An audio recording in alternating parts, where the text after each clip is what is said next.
पुणे महानगरपालिका शहराच्या प्रवेशद्वारावर स्मार्ट टॉयलेट उभारणार. 5 महत्त्वाच्या ठिकाणी व्हीआयपी टॉयलेट असणार.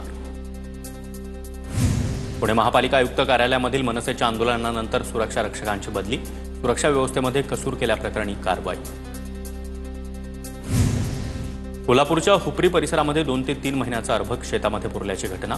अनैतिक संबंधातून अथवा गर्भलिंग तपासणी करून हे अर्भक पुरलं असल्याचा अंदाज. कल्याण पूर्व पत्रीपूल टेकडे परिसरामध्ये ड्रग्ज तस्करी करणाऱ्या आरोपीला अटक. अरमान खान असं या आरोपीचं नाव. मध्य आणि पश्चिम रेल्वेवर आज रात्रकालीन ब्लॉक.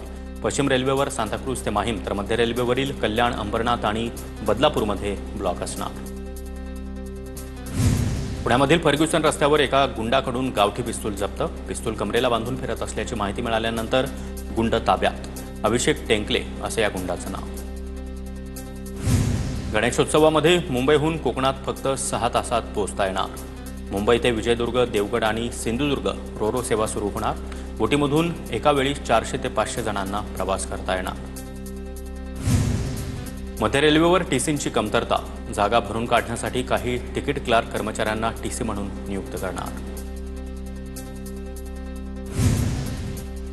सोलापूरमधील शरणू हांडे अपहरण प्रकरणामध्ये आणखी 2 आरोपी ताब्यात. पडळकर समर्थक शरणू हांडेंचं अपहरण करून जीवे मारण्याचा प्रयत्न केल्याप्रकरणी 6 जणांवर गुन्हा दाखल. नागपूरमध्ये आज मंडल यात्रेच्या निमित्तानं राष्ट्रवादी काँग्रेस शरद पवार गटाचं शक्ती प्रदर्शन. शरद पवार मंडल यात्रेला हिरवा झेंडा दाखवणार. शरद पवार सकाळी 11 वाजता पत्रकार परिषद घेणार.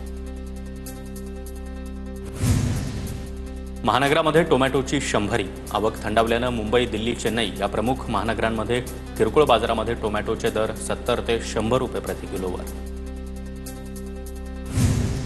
डिजिटल अरेस्ट रॅकेटच्या आरोपीला नागपूर पोलिसांनी भुवनेश्वरमध्ये जाऊन बेड्या ठोकल्या. नागपूरमधील एका व्यक्तीला मनी लॉन्ड्रिंग प्रकरणामध्ये डिजिटल अरेस्ट करून 23 लाखांचा गंडा.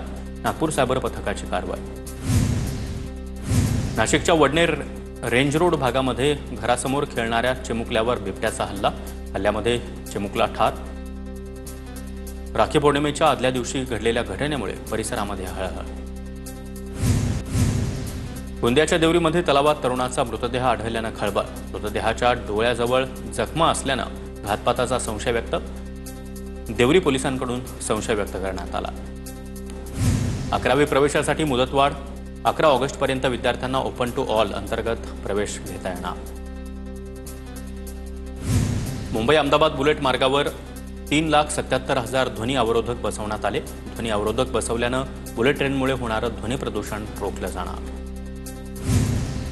इंडिया आघाडीचा 11 ऑगस्ट रोजी केंद्रीय निवडणूक आयोगाच्या कार्यालयावर धडक मोर्चा. निवडणूक आयोग घोटाळ्याविरोधात लढा उभारण्याचा विरोधी पक्षांचा इंडिया आघाडीच्या बैठकीत निर्णय. नागपूरमध्ये ठाकरेंच्या शिवसेनेकडून महानगरपालिका निवडणुकीची तयारी सुरू. पक्षाच्या आदेशाप्रमाणे निवडणुका लढवणार. ठाकरेंच्या सेनेचे नेते सतीश हरडे यांची प्रतिक्रिया.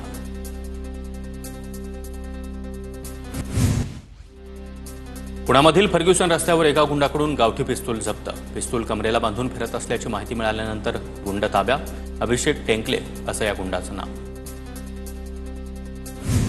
1 एप्रिलपासून शहरामधील 11,382 खड्डे बुजवल्याचा पुणे महापालिकेचा दावा. 247 खड्डे बुजवणं बाकी. पावसाळ्यामध्ये पडलेल्या खड्ड्यांच्या नागरिकांना नाहक त्रास. पुण्यामध्ये गृहप्रकल्पांच्या दर्शनी भागामध्ये मराठीत फलक लावण्याची सक्ती. पुणे महापालिकेची परिपत्रकाद्वारे सक्ती. पालिकेच्या निर्णयाचं बांधकाम व्यावसायिक संघटनेकडून स्वागत. ठाणे पोलीस दलामधील 9 पोलीस कर्मचाऱ्यांवर निलंबनाची कारवाई. ठाणे कारागृहातून कैद्यांना नेताना त्रुटी झाल्याचा ठपका. पुणे महापालिका शहराच्या प्रवेशद्वारावर स्मार्ट टॉयलेट उभारणार. 5 महत्त्वाच्या ठिकाणी व्हीआयपी टॉयलेट असणार. उत्तराखंडमध्ये अडकलेले नाशिकच्या मालेगावचे सर्व पर्यटक सुरक्षित. मंत्री गिरीश महाजन यांच्याकडून हॉटेल शिवलिंगमध्ये पर्यटकांची भेट. मुख्यमंत्री देवेंद्र फडणवीसांनी दूरध्वनीद्वारे पर्यटकांशी संवाद साधला. नंदुरबारच्या तळोदा नगरपालिकेच्या प्रारूप प्रभाग रचना 18 ऑगस्टपासून सुरू होणार. प्रभाग रचनेमुळे नगरपालिका निवडणुकीचा मार्ग मोकळा होणार. नव्या रचनेनुसार तळोदा नगरपालिकेमध्ये प्रभाग आणि नगरसेवकांची संख्या वाढण्याची शक्यता. नंदुरबारच्या नवापूर शहरातील एटीएम फोडण्याचा प्रयत्न. एटीएम फोडणाऱ्या 3 आरोपींना काही तासातच पोलिसांनी बेड्या ठोकल्या.